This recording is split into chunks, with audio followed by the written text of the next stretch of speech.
The predator in the mist. The jungle of Varos 9 was covered in silver fog. Thick and wet like breath on glass, it moved slowly between the black trees, hiding shadows that watched and waited. Among those shadows crouched Ratil, a hunter born from a world where only killers survived.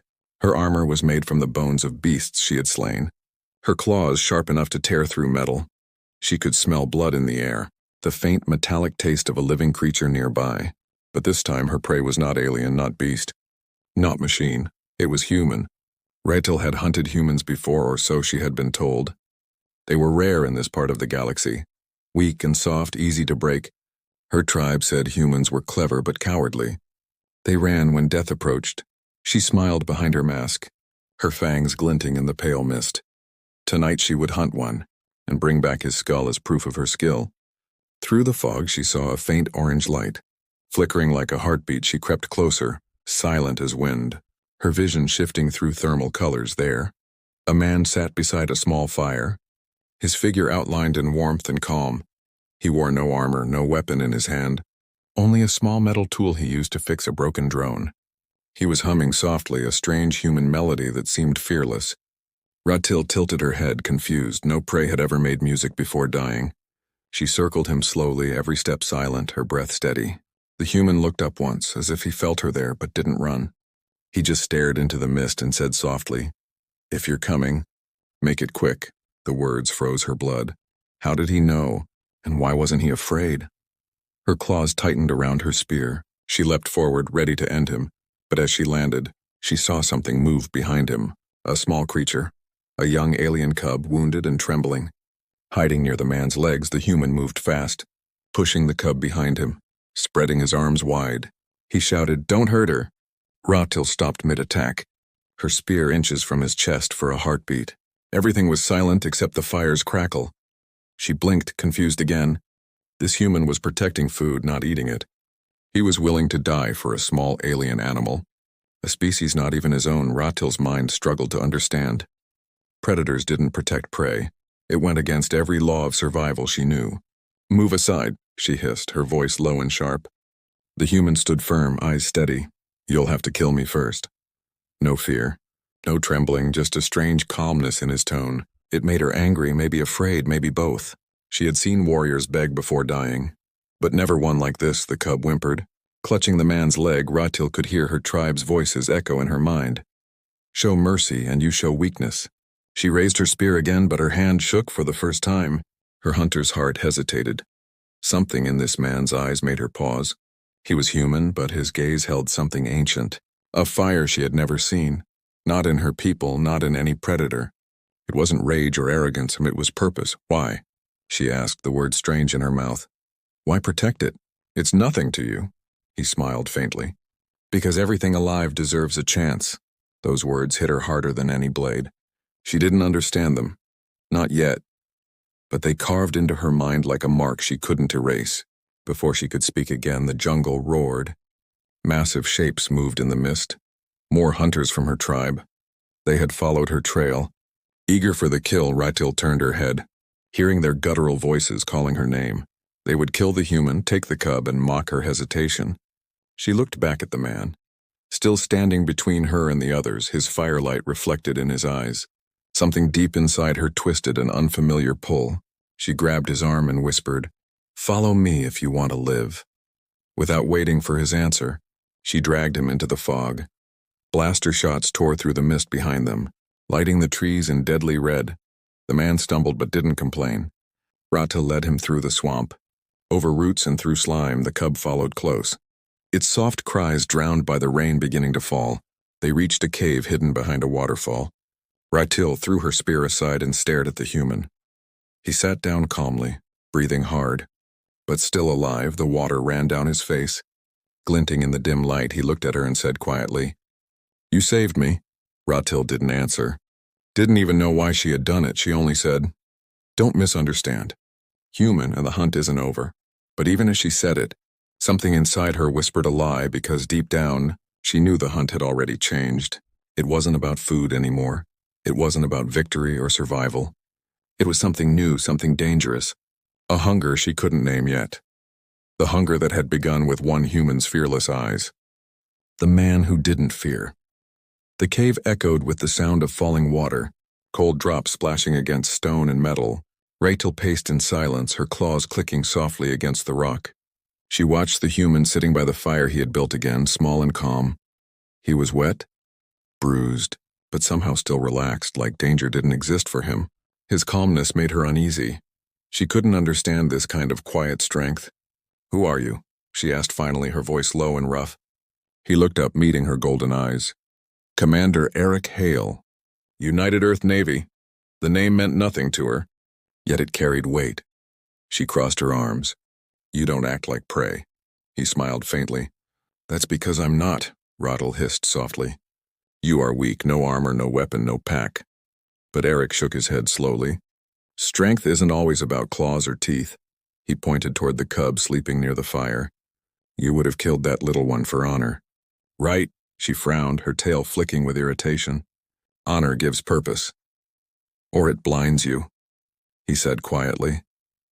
"I've seen warriors die for pride, never for mercy." She turned away, her muscles tense.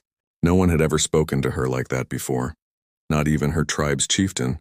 She wanted to strike him, silence his words, yet something held her back. He didn't talk to her like a creature. He talked to her like an equal, and that was new, strange, almost frightening. As night deepened, the jungle outside grew louder. Predators called to each other, hunting in the dark. Rachel sat near the entrance, watching the mist roll like ghosts between the trees. Behind her, Eric worked on his small drone again, its blinking light reflecting in the cave walls. "You should rest," she said, her tone half warning, half command. He chuckled softly. "You're the one pacing like a restless cat." Her eyes narrowed. "I am no cat, human." "Didn't say you were," he replied, still smiling. "Just, you remind me of one." She didn't know why, but that small joke made her chest feel lighter. She tried to ignore it, to focus on the sounds outside. But the human's presence was like firelight, impossible to look away from. Every time she turned, he was watching her, but not with fear or hate. He looked at her like someone studying a new star, something beautiful and dangerous at once. "Why didn't you run when I attacked you?" she asked suddenly. Eric looked thoughtful. "Running never saved anyone." He tossed a small piece of metal into the fire, sparks flying up. "Sometimes you face the danger and hope it understands you." She tilted her head. "You think I can understand you?" He smiled again. "You already do, or you would have killed me." That truth hit her harder than she expected. He wasn't wrong. She should have ended him the moment he stood in her way. Instead, she had saved him, defied her own blood. She clenched her jaw, angry at herself. "Don't think saving you means anything." He shrugged.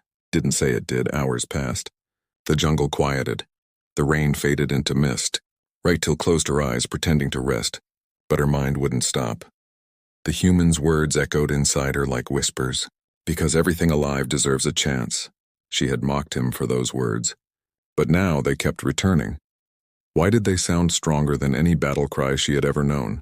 A sudden growl shattered the silence. Deep and close, Rachel sprang up, claws out. From the darkness outside, glowing eyes appeared.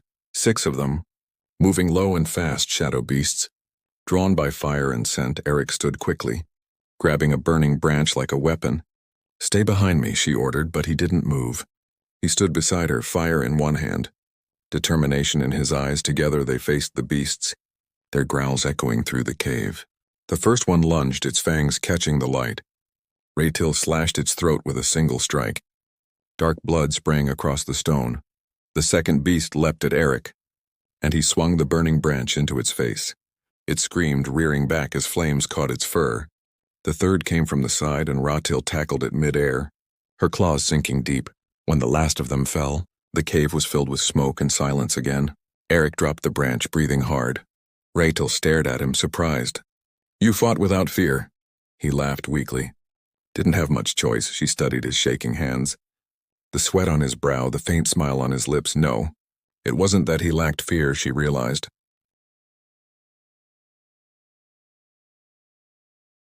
It was that he faced it, embraced it, and still stood firm. "You're insane," she muttered, turning away. "Maybe," he said. "Or maybe I just don't like letting monsters win." She looked at him again.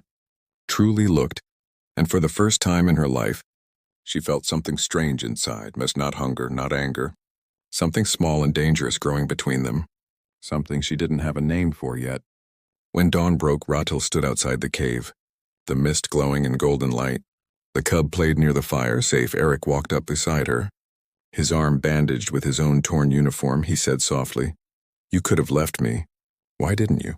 She didn't answer for a long time, just stared at the rising sun. Finally, she whispered, "Because I wanted to see what you would do next." He smiled quietly. "Then I guess you'll see." She didn't know it yet, but those words would mark the start of something that would change both their worlds. For now, the predator had spared her prey, and the man who didn't fear had already begun to hunt her heart. A fire beneath the stars. The next few days passed quietly. The jungle of Varos 9 was still wild, full of hidden predators and strange voices. But in the cave there was a strange peace. Ratel and Eric had built a rhythm. Hunting, fixing tools, watching the stars at night. It was a fragile truce, but something about it felt real. Almost human. Every night Eric would light the small fire and talk. He told stories about Earth, about oceans that stretched forever, cities filled with light, and people who laughed even when life was hard. Ratel would listen, pretending not to care, her back turned, her eyes half closed. But inside her chest burned with curiosity. She had never seen a world where laughter was strength, where compassion wasn't weakness. "Humans sound foolish," she said one night, her voice low. "Maybe," he replied, smiling. "But sometimes foolishness is what keeps us alive." She frowned. "Explain." He tossed a stick into the fire. "We believe in things that don't make sense. Hope, love, mercy, faith." She tilted her head. "And these things help you survive." "Not always," he said. "But they make surviving worth it." For a long moment, neither spoke. The fire cracked softly and the cub slept between them, its tiny breaths echoing like peace. Ratel finally said, "Your people are strange." Eric looked at her. "And yours." She gave a small hiss that almost sounded like laughter. Though she didn't mean to, that night she dreamed, or, for the first time in years, she dreamed of running through the jungle. But instead of chasing prey, she was being followed by light, warm and gentle. She woke up confused, her claws digging into the stone floor. Across the cave, Eric was still awake, writing something in a small metal tablet.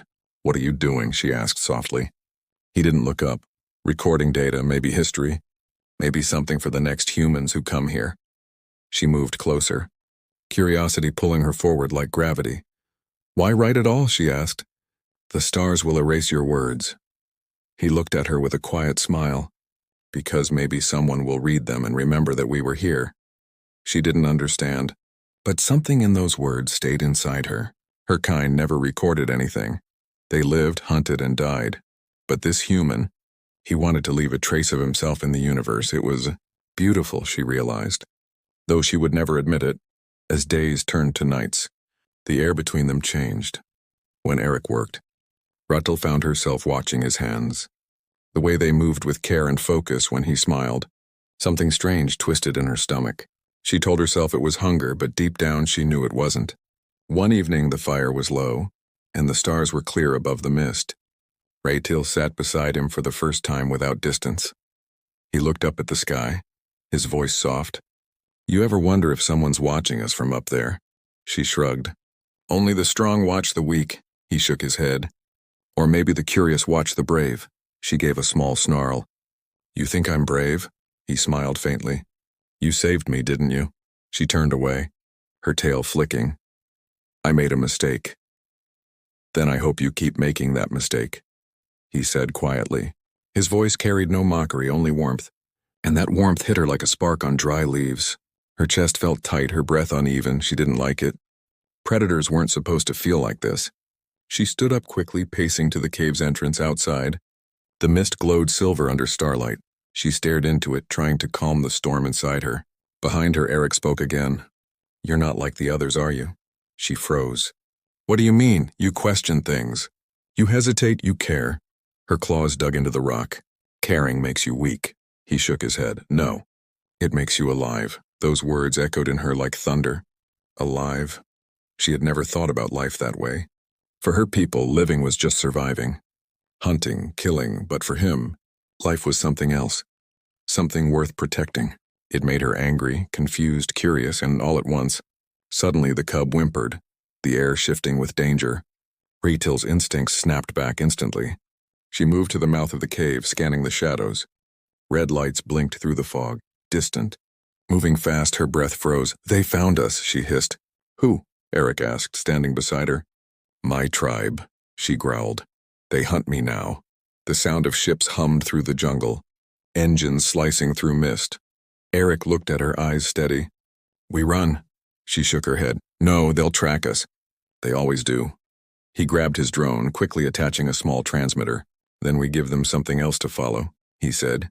He tossed the drone into the air. It flew away. Lights flashing, a false signal, a trail to nowhere. Hatil stared at him, stunned. "You tricked them," he grinned. "Humans are good at that," she almost laughed. But the sound that came out was softer, something between a sigh and a smile. When the jungle went quiet again, she sat beside him, her pulse still fast. "You saved me," she said quietly. He looked at her with tired eyes. "Guess we're even now for the first time." She didn't feel like a hunter or a warrior. She felt something else, something warm and confusing. As the firelight danced across his face, she thought, maybe this human wasn't prey after all. Maybe he was the one changing the hunter's heart. The stars outside shimmered like eyes watching from eternity. And beneath them, in that quiet cave, two beings who should have been enemies shared the same breath. Neither knew what tomorrow would bring, but both felt it. The strange, unstoppable fire beneath the stars. The hunt reversed. The peace didn't last long. By morning, the air of the jungle felt different. Heavy, thick, filled with danger. Ratil could smell the metallic scent of plasma residue in the wind. Her tribe had landed nearby. The hunters of the Fang clans never missed their prey. And now she was their target. Eric stood near the cave entrance, watching her tense posture. "They're coming, aren't they?" he asked quietly. She nodded once, her voice low. "Yes. My people do not forgive traitors," he frowned. "You saved me. That doesn't make you a traitor." Her jaw tightened. In their eyes, mercy is betrayal. The cub hid behind Eric's legs. Trembling softly, Ratil's golden eyes softened for a brief second. She turned away, pressing her clawed hand against the cold cave wall. "I was born to hunt, not to question. Not to feel," she whispered. Eric took a step closer. "Then maybe it's time someone like you does." Before she could answer, a sharp sound cracked through the air. A plasma round exploded near the cave mouth. Rocks shattered, dust filled the air. They ducked behind cover as energy blasts lit the walls in red and orange. "Move!" Eric shouted, grabbing his small blaster and his bag of tools. Ratil growled, eyes narrowing. "They won't stop until we're dead." "Then we give them a reason to stop," he said, his tone calm but firm. They slipped out through the waterfall, water crashing down like thunder. The jungle was alive with movement, glowing eyes, shifting shadows, the hum of alien rifles. Ratil moved like lightning, silent and deadly. Guiding Eric through the undergrowth, he struggled to keep up but never fell behind. Her instincts took over, every sense sharp, every sound clear. She could hear the low growls of her clan's war beasts. "They were closing in fast. Why not run?" Eric whispered. "Because they'll track the cub's scent," she replied coldly. He looked at her. "Then we make a stand." She froze, shocked by the human's words. "You want to fight them," she hissed. He nodded slowly. "We've run enough." They reached an ancient ruin, half buried in roots, glowing faintly with alien symbols. It was once a temple, long forgotten by time. Ratil pushed Eric inside, setting traps with motion sensors and plasma spikes. He worked beside her, connecting her crude weapons with his human tech. In minutes, they had turned the ruin into a fortress. As the hunters approached, Ratil could hear their voices, familiar, cruel. Her sister's voice echoed through the trees. "Ratil, the weak one, the human lover." Her claws dug into the stone, anger and shame burning inside her. "They think you're weak because you showed mercy," Eric said. Reloading his blaster, she looked at him. "And they think you're strong because you show none." He smiled faintly. "Maybe strength isn't what they think it is." Then came the first wave. Hunters burst through the mist, armor glinting, spears humming with energy. Ratil moved faster than thought, cutting through two with blinding speed. Eric fired from behind cover, precise and focused. Explosions rocked the ruins, smoke and fire filled the air. But more came, a dozen, then 20.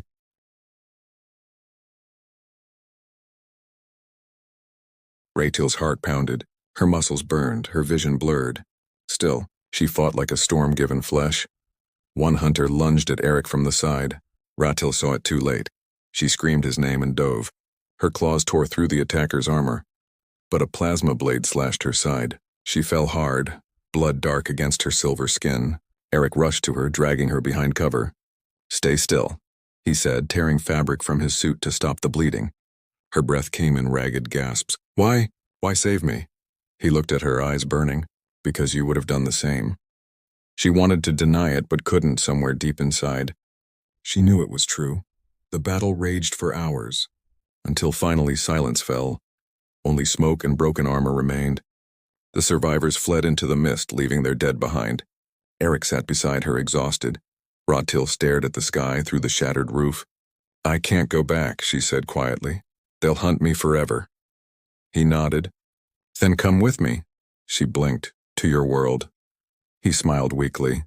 "If we survive this, yes." Before she could answer, a new shadow appeared at the entrance, tall, armored in black and silver, eyes glowing blue. The chieftain of the Fang clans. Her own father, Ratil, he growled, voice deep and cold.